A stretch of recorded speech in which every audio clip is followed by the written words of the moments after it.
ప్రభువైన యేసుక్రీస్తు నామం పేరిట మీకు అందరికీ శుభాభివందనాలు తెలియపరుస్తున్నాను.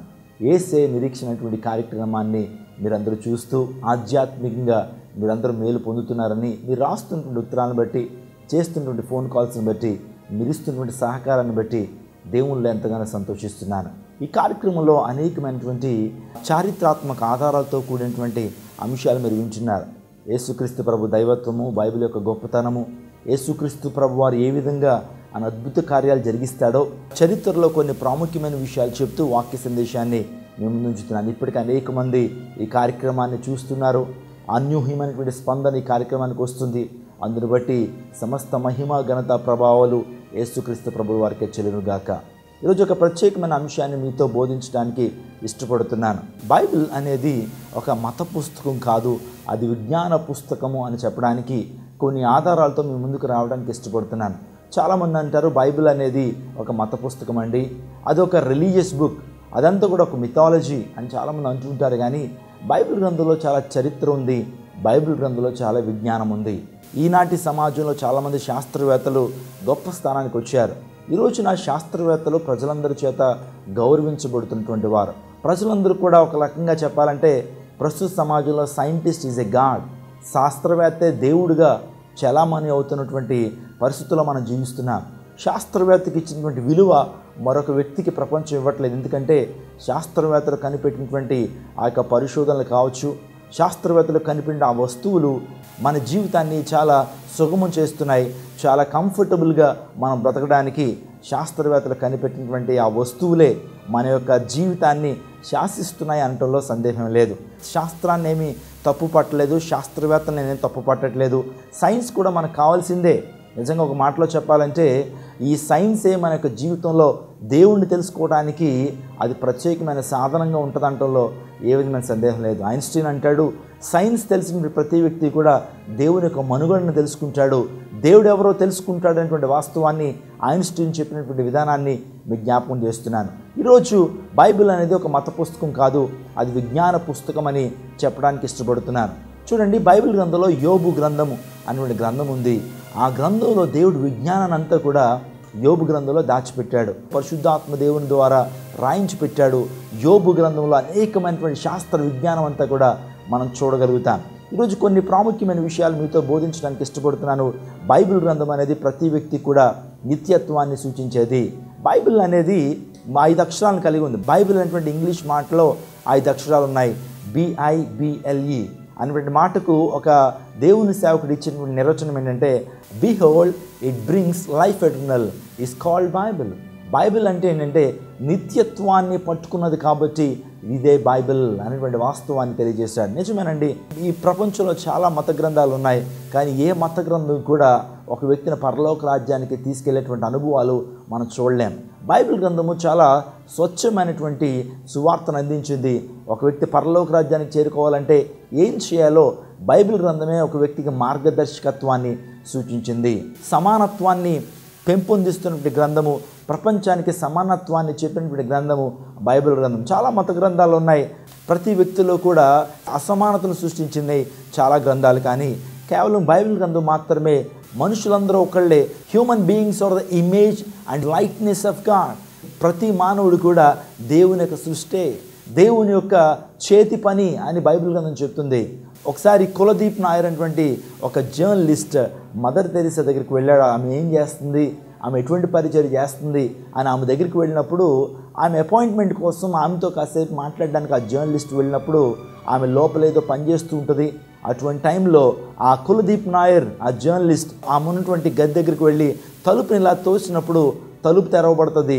అటువంటి టైంలో ఒక కుష్ఠరోగిని ఒక బెడ్ మీద తీసుకొస్తారు. ఆ యొక్క కుష్ఠరోగి యొక్క ఆ యొక్క బెడ్ సోర్స్ అన్నీ అయిపోతూ ఉంటాయి. ఆ యొక్క కాళ్ళకి ఆ యొక్క పురుగులు పడుతున్నటువంటి పరిస్థితిలో ఆమె వెంటనే ఆ పురుగుల్ని తీయడానికి ప్రయత్నం చేస్తే చేత్తో, కానీ ఆ యొక్క పురుగులు ఎప్పుడైతే లోపలే ఉండిపోతాయో ఆమె నోటిని పెట్టి ఆ పురుగులన్నీ కూడా తీసివేసినప్పుడు నిజంగా ఆశ్చర్యపడతాడు కులదీప్ నాయర్. ఒక మాటను మదర్ తెరీసాని అడుగుతాడు, mother, how can you do all these things? నువ్వు ఎలా చేయగలుగుతున్నావు ఇన్ని కార్యాలంటే ఆమె ఒక మాట చెప్తుంది, యేసుక్రీస్తు ప్రభు వారు అందరి కోసం ప్రాణం పెట్టాడు కదా, ఈ యొక్క కుష్ఠరోగి కోసం కూడా ప్రాణం పెట్టాడు. ఈ కుష్ఠరోగి ఎంత విలువైన వాడంటే యేసుక్రీస్తు ప్రభు ప్రాణం పెట్టగలిగినటువంటి విలువ కలిగినటువంటి వాడని చెప్పింది. నిజంగా బైబిల్ గ్రంథం మాత్రమే ఒక వ్యక్తికి మంచి డిగ్నిటీని ఇచ్చింది. చాలా మత గ్రంథాలు ఉన్నాయి. మనిషి యొక్క తలలోంచి బ్రాహ్మణులు వచ్చారని, భుజాల నుంచి క్షత్రియులు వచ్చారని, పాదముల నుంచి శూద్రులు వచ్చారని కుల వ్యవస్థను తీసుకొచ్చినటువంటి మత గ్రంథాలు చాలా ఉన్నాయి. కానీ కేవలం బైబిల్ గ్రంథం మాత్రమే సమానత్వాన్ని సూచించింది. సమానత్వాన్ని చూపించిన గ్రంథము కేవలం బైబిల్ గ్రంథమైనటువంటి వాస్తవాన్ని గమనించండి. అది చారిత్రాత్మకమైనటువంటి గ్రంథమే కాదు, విజ్ఞాన గ్రంథమే కాదు, మనిషిని ఆలోచింపచేసేటువంటి గ్రంథము, మనిషి జీవితాల్లో గొప్ప అభివృద్ధినిచ్చేటువంటి గ్రంథంగా బైబిల్ గ్రంథాన్ని మనం చూడగలుగుతాం. అందును బట్టే ప్రపంచంలో సకానికి సగం బైబిల్ గ్రంథాన్ని చదువుతున్న వారు ఉన్నారు అంటే అందులో అతిశయోక్తి లేదేమో. ఈరోజు ఒక ప్రత్యేకమైన అంశాన్ని మీతో నేను బోధించడానికి ఇష్టపడుతున్నాను. బైబిల్ గ్రంథం అనేది ఒక మత పుస్తకం కాదు, అవిజ్ఞాన పుస్తకం. ఈ సువిశాల ప్రపంచంలో అమెరికా దేశానికి సంబంధించినటువంటి నాసా అంతరిక్ష సంస్థ అన్నారు, నేషనల్ ఏరోనాటికల్ స్పేస్ అడ్మినిస్ట్రేషన్, 1989వ సంవత్సరం నవంబర్ 4వ తారీఖున విశ్వంలోకి ఒక స్పేస్ షటిల్ని, ఒక శాటిలైట్ని వారు ప్రయోగించారు. ఆ శాటిలైట్ పేరు కాస్మిక్ బ్యాక్గ్రౌండ్ ఎక్స్ప్లోరర్. అటువంటి శాటిలైట్ని ఆకాశంలోకి, విశ్వంలోకి పంపించినప్పుడు అది అనేకమైన పరిశోధనలు చేసిందండి. ఇంచుమించుగా 1500 కోట్ల సంవత్సరాల క్రితం ఈ విశ్వం ఆవిర్భించబడిందని, ఒక శబ్దము ద్వారా ఈ యొక్క విశ్వం అంతా కూడా అది ఆవిర్భించబడిందని ఆ కాస్మిక్ బ్యాక్గ్రౌండ్ ఎక్స్ప్లోరర్ అనేది తెలియజేసింది. ఇంచుమించుగా చాలా సంవత్సరాలు అది విశ్వంలోనే ఉంటూ అనేకమైన ఫోటోగ్రాఫ్స్ని, అనేకమైన వీడియో క్లిప్స్ని తీస్తూ ప్రపంచానికి గొప్ప జ్ఞానాన్ని అందించింది ఈ కాస్మిక్ బ్యాక్గ్రౌండ్ ఎక్స్ప్లోరర్. ఆ యొక్క కాస్మిక్ బ్యాక్గ్రౌండ్ ఎక్స్ప్లోరర్ని John Smooth and John Mather అనేటువంటి ఇద్దరు శాస్త్రవేత్తలు ఆకాశంలోకి ప్రయోగించినట్లుగా చరిత్రలో మనం చూడగలుగుతాం. నిజంగా అది చెప్పినటువంటి విషయం ఏంటంటే, నాసా వాళ్ళు దాన్ని అంతరిక్షంలోకి పంపించిన తర్వాత ప్రపంచానికి ఒక నివేదికను వారు తెలియచేశారు. ఈ ప్రపంచం అంతా కూడా గొప్ప శబ్దము ద్వారా ఈ ప్రపంచంలో ఏర్పడ్డాయి అనేటువంటి సత్యాన్ని శాస్త్రవేత్తలు తెలియజేశారు. నిజంగా వారు చెప్పినటువంటి అంశం ఏంటంటే, ఈ సర్వ ప్రపంచం కూడా గొప్ప విస్ఫోటనం చెందింది. అటు తర్వాత ఈ విశ్వం అంతా కూడా ఏర్పడింది. దానికి ఒక థియరీ పేరు పెట్టారు, బిగ్ బ్యాంగ్ థియరీ. ఈ ప్రపంచములంతా కూడా శబ్దము ద్వారా ఆవిర్భించబడింది అని 1989 సంవత్సరంలో ప్రపంచానికి వారికి తెలియజేశారు. కానీ అదే థియరీని బైబిల్ గ్రంథం ఎప్పుడో తెలియజేసింది, ప్రపంచములు దేవుని వాక్యము ద్వారా నిర్మితమైనవి. హెబ్రీలు రాసిన పత్రిక 11వ అధ్యాయము 3వ వచనంలో రాయబడింది. హెబ్రీలు రాసిన పత్రిక ఎప్పుడు రాయబడిందని ఆలోచన చేస్తే క్రీస్తు శకము 58వ సంవత్సరంలో హెబ్రీలు రాసిన పత్రిక రాయబడినట్లుగా చరిత్రల ఆధారాలు ఉన్నాయి. మీరు ఆలోచన చేయండి. శాస్త్రవేత్తలు చెప్పారు 1989వ సంవత్సరంలో ఈ యొక్క విశ్వమంతా కూడా బిగ్ బ్యాంగ్ జరగటం వల్ల ఏర్పడిందని వారు చెప్పారు. కానీ బైబిల్ గ్రంథంలో ఏనాడో క్రీస్తు శకం 58వ సంవత్సరంలో పరిశుద్ధాత్మ దేవుడు ప్రపంచానికి అందించాడు. ప్రపంచములు దేవుని వాక్యము ద్వారా నిర్మితమైనవి. వాక్యము అంటే అర్థం ఏంటంటే శబ్దము. వాక్యము అనగా శబ్దము. యోహాను సువార్త 1వ అధ్యాయం 1వ వచనంలో ఆది యందు వాక్యము ఉండెను, ఆ వాక్యము దేవుడై ఉండెను, ఆ వాక్యము దేవుని వద్ద ఉండెను అనేటువంటి మాటను మనం చూడగలుగుతాం. ఆది యందు వాక్యం ఉండెను. ఈ సర్వ ప్రపంచములు కలగక ముందు ఏముండెను అని ఆలోచన చేస్తే ఈ సర్వ ప్రపంచానికి ముందుగా వాక్యం ఉన్నది. వాక్యమే దేవుడు, దాన్ని లోగోస్ అన్నారు. దేవుడు వాక్యమై ఉన్నాడు. ఆలోచన చేయండి. ఆ వాక్యము వ్యక్తి అనేటువంటి వాస్తవాన్ని గమనించండి. వాక్యం అనేది పర్సనాలిటీ, అది వ్యక్తిత్వాన్ని కలిగి ఉన్నటువంటి వాస్తవాన్ని గమనించండి. ఈ యోహాను సువార్త 1వ అధ్యాయము 14వ వచనం చదివితే ఆ వాక్యమై శరీరధారిగా కృపా సత్య సంపూర్ణుడిగా మన మధ్యకు నివసించడానికి వచ్చినటువంటి వాస్తవాన్ని మనం గమనించగలుగుతాం. బైబిల్ ఏనాడో చెప్పింది ఈ యొక్క సర్వ ప్రపంచములు దేవుని వాక్యం ద్వారా నిర్మితమైనవి. ఈరోజు బైబిల్ గ్రంథం కూడా యాక్సెప్ట్ చేస్తుంది, బిగ్ బ్యాంగ్ థియరీని సపోర్ట్ చేస్తుంది. ఆలోచన చేయండి. బైబిల్ గ్రంథం ఏనాడో తెలియచేసింది అంటే మీరు ఆలోచన చేయండి. బైబిల్ గ్రంథము శాస్త్రవేత్తలు చెప్పకముందే శాస్త్ర విజ్ఞానాన్ని ప్రపంచానికి అందించింది. ఒక వాస్తవాన్ని మీకు చెప్పడానికి ఇష్టపడుతున్నాను. తెలుగులో అయితే వాక్యం అన్నారు, ఇంగ్లీష్లో ద వర్డ్ అన్నారు, హిందీలో వచన్ అన్నారు. సంస్కృతంలో మనం మాట్లాడుకోవాలంటే ఓం అనేటువంటి మాటను పలికారు. శబ్దము అంటే ఓం. ఆది యందు ఏముండదంటే ఓం ఉండెను, ఆ ఓమే దేవుడై ఉన్నాడు అనేటువంటి వాస్తవాన్ని గమనించండి. 1 యోహాను రాసిన పత్రిక 1వ అధ్యాయము 1వ వచనంలో ఒక మాటను మనం చదువుకుందాం. జీవవాక్యమును గూర్చినది ఆది నుండి ఏది ఉండెనో, మేమేది వింటుమో, కన్నులార ఏది చూచితమో, ఏది నిదానించి కనుగొంటమో, మా చేతులు దేన్ని తాకి చూసినో అది మీకు తెలియచేయుచున్నాము. ఇక్కడ వాక్యం అంటే దేవుడు, ఆ దేవుడే శరీరధారిగా ఈ లోకానికి వచ్చాడు యేసుక్రీస్తు ప్రభువారుగా. ఆ శిష్యులు అంటున్నారు, దేవుని వాక్యానికి నిదర్శనమైనటువంటి యేసుక్రీస్తు ప్రభువారిని మేము కనులారా చూచాం, మా చేతులతో మేము తాకి చూచాం అని వారు చెప్పారు. అంటే దేవుడు పర్సనాలిటీని కలిగి ఉన్నాడు, ఆయన వ్యక్తిత్వాన్ని కలిగి ఉన్నటువంటి వాస్తవాన్ని గమనించండి. ఈరోజు దేవుని వాక్యం యొక్క ప్రపంచనం, అనేక మంది జీవితాల్లో దేవుని వాక్యం చేస్తున్న అద్భుతాలు, దేవుని వాక్యం ద్వారా అనేక మంది దీవెన పొందుతున్నారు.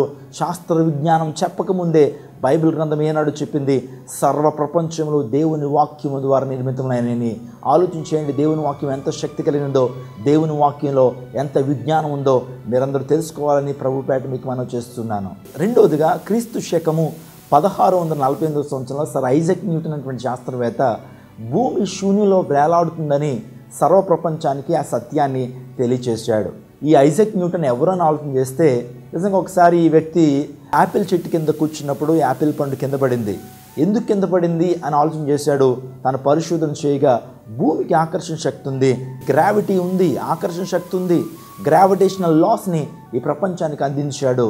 అంత మాత్రమే కాకుండా అతడు మ్యాథమెటిక్స్లోను, అదేవిధంగా ఆస్ట్రానమీలోను, అదేవిధంగా క్రిస్టియన్ థియాలజీలో కూడా ఎన్నో పరిశోధనలు చేశాడు ఈ యొక్క ఐజాక్ న్యూటన్. ఇతడు 1642 సంవత్సరం డిసెంబర్ 25వ తారీఖున ఇంగ్లాండ్ దేశంలో ఈయన జన్మించాడు. ఈనాడు మనం ఇంత అభివృద్ధిని మనం చూడగలుగుతున్నామంటే ఈ క్రైస్తవ శాస్త్రవేత్త చేసినటువంటి గొప్ప పరిశోధన అని మనం గర్వంగా చెప్పుకోవచ్చు. ఇతను అంటాడు, భూమి శూన్యంలో వేలాడుతుందని 1648 సంవత్సరంలో ఈ సర్వప్రపంచానికి తెలియజేశాడు. కానీ మనం చదువుకుంటున్న బైబిల్ గ్రంథంలో ఏనాడో ఈ సత్యాన్ని పరిశుద్ధాత్మ దేవుడు రాయించి పెట్టాడు. పరిశుద్ధాత్మ దేవునికి సమస్తం కూడా తెలుసు. గాడ్ ఈజ్ ఓమ్నిషియంట్ అన్నారు. ప్రపంచంలో అన్ని విషయాలు ఆయనకు తెలుసు. ఆయన ఏనాడో పరిశుద్ధ గ్రంథంలో రాయించాడు. క్రీస్తు పూర్వం 1800 సంవత్సరాల క్రితమే యోబు గ్రంథంలో ఏం రాయించి పెట్టాడో పరిశుద్ధ గ్రంథంలో మనం చూద్దాం. యోబు గ్రంథము 26వ అధ్యాయం 7వ వచనం. శూన్య మండలం పైన ఉత్తర దిక్కును ఆకాశ విశాలం ఆయన పరిచెను, శూన్యము పైన భూమిని వేలాడదీసెను.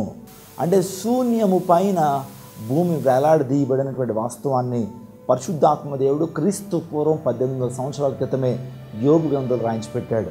ఐజాక్ న్యూటన్ అయితే 16వ శతాబ్దంలో 1648 సంవత్సరంలో తెలియజేశాడు. కానీ బైబిల్లో అయితే భూమి శూన్యంలో వేలాడుతుందని ఎన్నో సంవత్సరాల క్రితం, క్రీస్తు పూర్వం 1800 సంవత్సరాలు అంటే ఇంచుమించుగా 3000 సంవత్సరాల క్రితమే ఈ యొక్క వాస్తవం రాయబడింది. ఇప్పుడు ఏది గొప్ప అందాం? ఈ శాస్త్రవేత్త గొప్ప అందామా, లేకపోతే బైబిల్ గ్రంథంలో ఏనాడో రాయించి పెట్టిన దాన్ని గొప్ప అందామా? నిజంగా శాస్త్రవేత్తలు ఈ సత్యాన్ని తెలుసుకునే ప్రపంచానికి తెలియచేశారంటలో ఏ విధమైన సందేహం లేదు. నిజంగా బైబిల్ గ్రంథము మనం వెలిగించేది విజ్ఞాన గ్రంథం అండి. ఒక వ్యక్తి బైబిల్ గ్రంథాన్ని చదవటం ద్వారా నిత్య జీవానికి చేరుకోవడం మాత్రమే కాకుండా ఈ లోకంలో ఏ విధంగా జీవించాలి, జ్ఞానం కలిగి ఏ విధంగా నడుచుకోవాలో బైబిల్ గ్రంథం గొప్ప మార్గదర్శకత్వాన్ని సూచిస్తున్నటువంటి గ్రంథము. ఐజాక్ న్యూటన్ గొప్పవాడే, కానీ అతడు కూడా యేసుక్రీస్తు ప్రభుని ఆరాధించినటువంటి వాళ్ళలో ఒకడని చెప్పడానికి చాలా గర్వపడుతున్నాను. ఆయన ఒక మాట అంటాడు, Christ is the divine mediator between God and man. దేవునికి మానవునికి యేసుక్రీస్తు ప్రభు వారు ఒక దైవికమైనటువంటి మధ్యవర్తి అని ఐజాక్ న్యూటన్ తెలియజేశాడు. అంత మాత్రమే కాకుండా తన జీవితంలో ఎన్నో పరిశోధనలు చేశాడు. ఈరోజు విమానం ఎగురుతుందంటే, శాటిలైట్లు ప్రయోగించగలుగుతున్నారంటే ఆ శాస్త్రవేత్త పరిశోధించిన పరిశోధనలే. కానీ అతనికంటే ముందుగా భూమి శూన్యంలో వేలాడబడుతుందని బైబిల్ గ్రంథంలో, యోబు గ్రంథంలో మనం చూడగలుగుతాం. అందుని బట్టి బైబిల్ అనేది అది విజ్ఞాన గ్రంథమని శ్రోతలని మీరు గమనించాల్సిందిగా ప్రభుపేట మీకు మనం చేస్తున్నాను. మూడో అంశాన్ని మీతో బోధించడానికి ఇష్టపడుతున్నాను. భూమి సూర్యుని చుట్టూ తిరుగుతుంది, నవగ్రహాలు సూర్యుని చుట్టూ తిరుగుతున్నాయి అనేటువంటి వాస్తవాన్ని నికోలస్ కోపర్నికస్ అనేటువంటి శాస్త్రవేత్త క్రీస్తు శకము 1543 సంవత్సరంలో ఈ ప్రపంచానికి తెలియజేశాడు. నికోలస్ కోపర్నికస్ అనేటువంటి శాస్త్రవేత్త 1473 సంవత్సరంలో పోలాండ్లో జన్మించినటువంటి వ్యక్తిగా మనం చరిత్రలో చూడగలుగుతాం. ఇతడు ఒక సూత్రాన్ని, ఒక లాని ప్రపంచానికి తెలియజేశాడు. దాన్నే హీలియోసెంట్రలిజం అన్నారు. హీలియో అంటే సూర్యుడు, సెంట్రలిజం అంటే కేంద్రకము. హీలియోసెంట్రలిజం అనేటువంటి ఆ యొక్క సిద్ధాంతాన్ని ప్రపంచంలోకి అతను ప్రవేశపెట్టాడు. అదేంటంటే భూమి, నవగ్రహాలు సూర్యుని చుట్టూ తిరుగుతున్నాయి, భూమి సూర్యుని చుట్టూ తిరుగుతుంది అనేటువంటి వాస్తవాన్ని ఈ ప్రపంచానికి తెలియజేశాడు. నిజంగా భూమి సూర్యుని చుట్టూ తిరగకపోతే మనకి రాత్రి మగళ్ళు ఏర్పడవు, ఋతువులు ఉండవు. అంత మాత్రమే కాకుండా వర్షాకాలము, శీతాకాలము, వేసవకాలం కలుగుతున్నాయంటే, పగలు రాత్రులు ఏర్పడుతున్నాయంటే భూమి తన చుట్టూ తాను తిరుగుతూ సూర్యుని చుట్టూ తిరుగుతుంది కాబట్టే అనేటువంటి వాస్తవాన్ని అతడు తెలియజేశాడు. హీలియోసెంట్రిలిజంని ప్రపంచానికి పరిచయం చేశాడు. అదే సంవత్సరం అంటే 1543 సంవత్సరంలో ఆ యొక్క వాస్తవాన్ని తెలియజేశాడు. కానీ బైబిల్ దగ్గరికి వద్దాం. బైబిల్ ఈ వాస్తవాన్ని ఎప్పుడు తెలియజేసిందో మనం ఒకసారి గమనిద్దాం. యోబు గ్రంథంలో ఈ సత్యాన్ని మనం చూడగలుగుతాం. యోబు గ్రంథం అనేది క్రీస్తు పూర్వం 1800 సంవత్సరాలు రాయబడినటువంటి గ్రంథము. దానికి చారిత్రాత్మక ఆధారాలు ఉన్నాయి. ఆ గ్రంథంలో ఏవి రాయబడి ఉందో మనం చూద్దాం. యోబు గ్రంథము 9వ అధ్యాయము 6వ వచనం. భూమిని దాని స్థలముల్లో నుండి కదిలించేవాడు ఆయనే, దాని స్తంభములు అదర చేయవాడు ఆయనే.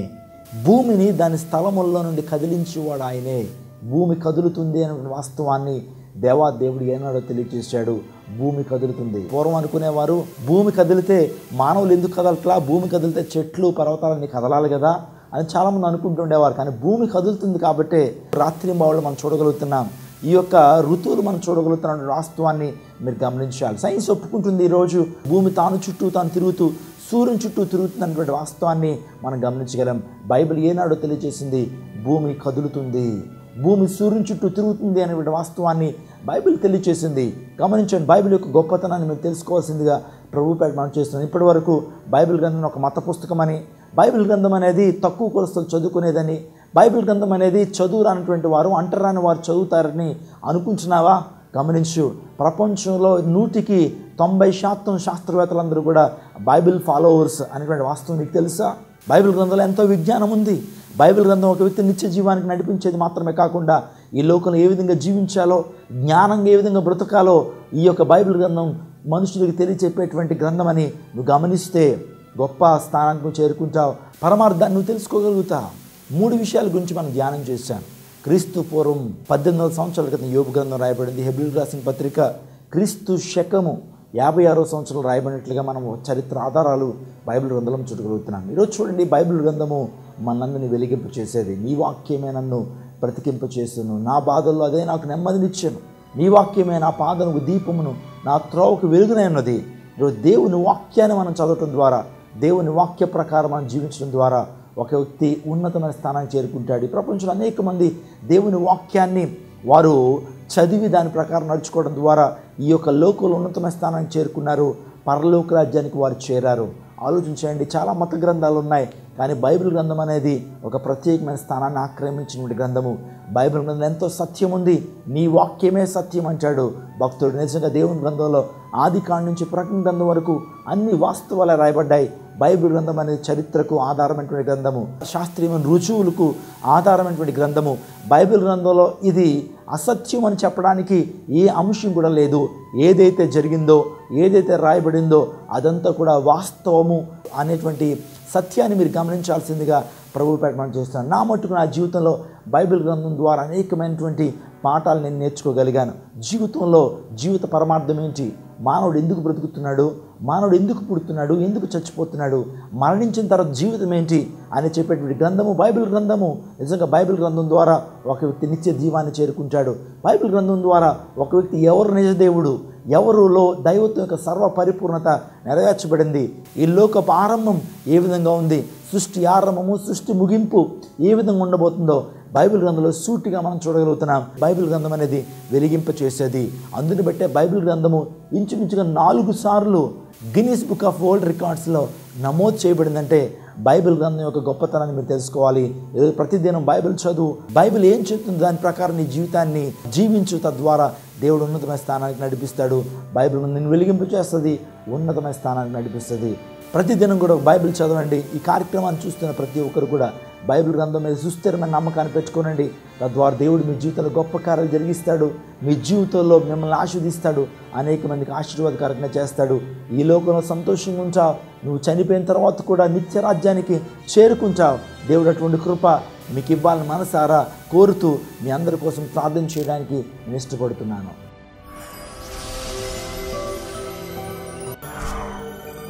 పరిశుద్ధుడా, ప్రేమాస్వరూపి నీకు వందనాలు తండ్రి. ప్రభువా, ఈ యొక్క ప్రత్యేకమైన సమయంలో నీ పాద సన్నిధికి మేము చేరుతున్నాం. ప్రభా, నీ ప్రియులు ఈ వాక్యాన్ని చూశారు తండ్రి. నిజంగా వారి జీవితాల్లో గొప్ప ఆశీర్వాదం మీరు కురిపించండి. ఆయన ప్రత్యేకంగా నీ వాక్యం యొక్క ప్రభంజనం, నీ వాక్యం ఎంత శక్తివంతమైనదో, ఎంత విజ్ఞానం కలిగిందో మాకు బోధించినందుకు మీకు వేలాది వందనాలు. ప్రభు చాలామంది అనుకుంటున్నారు బైబిల్ గ్రంథం అనేది ఒక మత గ్రంథం అని. కానీ ఈరోజు కొన్ని వాస్తవాలు మాతో మాట్లాడేందుకు ఉండాలి. బైబిల్ గ్రంథం ఏనాడో గొప్ప సత్యాన్ని తెలియచెప్పింది ప్రభు. కానీ శాస్త్రవేత్తలు ఒక 4-5 శతాబ్దాల క్రితమే చెప్పినటువంటి వాస్తవాలను ప్రజలు గౌరవిస్తున్నారు. కానీ బైబిల్ గ్రంథం ఏనాడు చెప్పినటువంటి వాస్తవాన్ని గమనించలేకపోతున్నారు. సత్యాన్ని వారికి తెలియచెప్పని వేడుకొంచున్నాను. ఈ కార్యక్రమాన్ని ఎవరైతే స్పాన్సర్ చేశారో వారిని ప్రత్యేకంగా దీవించండి. ఎవరైతే ఈ కార్యక్రమాన్ని చూస్తున్నారో వారి జీవితంలో ఉన్నటువంటి ప్రతి సమస్య నుంచి కూడా విడుదల ఇవ్వండి. అనారోగ్యంగా ఉన్నటువంటి వారిని స్వస్థపరచండి. అప్పులు బాధల నుంచి విడుదల చేయమని వేడుకొంచున్నాను. ఏకాంగులను సంసారాలుగా చేయండి. ప్రభువా, ఒంటరితనము దిగాలతో ఉన్నటువంటి వారిని ప్రత్యేక నీ ఆదరణతో నింపి నడిపించమని వేడుకొంచున్నాను తండ్రి. ప్రత్యేక ఉద్యోగం అనేటువంటి వారికి ఉద్యోగాలను అనుగ్రహించండి. ఈ కార్యక్రమాన్ని చూస్తున్న ప్రతి ఒక్కరిలో ఆధ్యాత్మిక దీవెనలు అనుగ్రహించమని వేడుకొంచున్నాను. యేసే నిరీక్షణ కార్యక్రమాన్ని దీవించండి ప్రభువా. ఈ యొక్క కార్యక్రమం ముందు కొనసాగబడి నిమిత్తము అనేక మందిని ప్రభువా సహకారుల్ని మీరు లేవనెత్తుకోమని వేడుకొంచున్నాను తండ్రి. కార్యాలు చేసి స్థిరపరచండి. యేసు నామం పెట్టి అడిగి వేడుకొంచున్నాను తండ్రి. ఆమేన్. ప్రభువైన యేసుక్రీస్తు నామం పేరిట మీకు అందరికీ శుభాభివందనాలు తెలియపరుస్తున్నాను. ఈ యొక్క కార్యక్రమం కోసం మీరు అందరూ ప్రార్థన చేయాలని ప్రభు పేట మీకు మనవి చేస్తున్నాను. ఎంతో వ్యయ ప్రయాసాలతో ఈ కార్యక్రమాన్ని మేము ప్రసారం చేస్తున్నాం. ప్రేమపూర్వకమైన కానుకలు ఈ పరిచర్య కోసం పంపించాల్సిందిగా ప్రభు పేట మనవి చేస్తున్నాను. ఈ యొక్క పరిచర్య అనేకమైనటువంటి గ్రామాల్లోనూ పట్టణాల్లోనూ అనేక ప్రాంతాల్లో ఈ పరిచర్య మేము కొనసాగిస్తున్నాం. టీవీ కార్యక్రమాలు అనేక ఛానల్స్లో వస్తున్నాయి. దేవుడు మిమ్మల్ని ప్రేరేపిస్తే కనుక ఒక కార్యక్రమాన్ని స్పాన్సర్ చేయడానికి ముందుకు రండి. దేవుడు మిమ్మల్ని మీ కుటుంబాన్ని ప్రత్యేకంగా దీవిస్తాడు. ఎవరైతే క్రీస్తు ప్రభు యొక్క రాజ్య విస్తరణలో మీ హస్తాన్ని, మీ సమయాన్ని, మీ ధనాన్ని ఉంచుతారో దేవుడు వారిని ప్రత్యేకంగా దీవిస్తాడని దేవుని వాక్యం చెప్తుంది. కాబట్టి దేవుడు మిమ్మల్ని దీవించాలి అంటే ఈ యొక్క యోగ్యమైనటువంటి పరిచర్యలో మీ విత్తనాన్ని విత్తండి. దేవుడు 100 ప్రతిఫలాన్ని ఇస్తాడు. ఖచ్చితంగా మీ ఆ యొక్క ద్రవ్యం ఎంతైనా కావచ్చు, ప్రేమపూర్వకంగా దేవుడు నా జీవితంలో కార్యాలు జరిగిస్తాడు అనేటువంటి విశ్వాసంతో ఈ యొక్క యోగ్యమైన పరిచర్యలో మీ హస్తాన్ని ఉంచండి. దేవుడు మీ గుప్పెలను నింపుతాడు. దేవుడు మీ కుటుంబాన్ని దీవిస్తాడు. దేవుడు ప్రత్యేకంగా మిమ్మల్ని దీవించాలని అనుదినం మీకోసం ప్రార్థన చేయడానికి ఇష్టపడుతున్నాను. ఇప్పుడే క్రింద ఉన్నటువంటి ఈ ఫోన్ నెంబర్ని మీరు చూడండి. దేవుడు మిమ్మల్ని ప్రేరేపిస్తే కనుక ఒక కార్యక్రమాన్ని స్పాన్సర్ చేయడానికి, కొంత ద్రవ్యాన్ని పరిచర్య కోసం పంపించడానికి ముందుకు రావాల్సిందిగా ప్రభు పేట మనం చేస్తున్నాను. దేవుడు మనం దీవించును గాక. యేసయ్య ప్రేమ ప్రేమ యేసయ్య ప్రేమ మారనిది మరువనిది వీడనిది ఎడబాయనిది మారనిది మరువనిది వీడనిది ఎడబాయనిది ప్రేమ యేసయ్య ప్రేమ ప్రేమ యేసయ్య ప్రేమ ప్రేమ యేసయ్య ప్రేమ ప్రేమ యేసయ్య ప్రేమ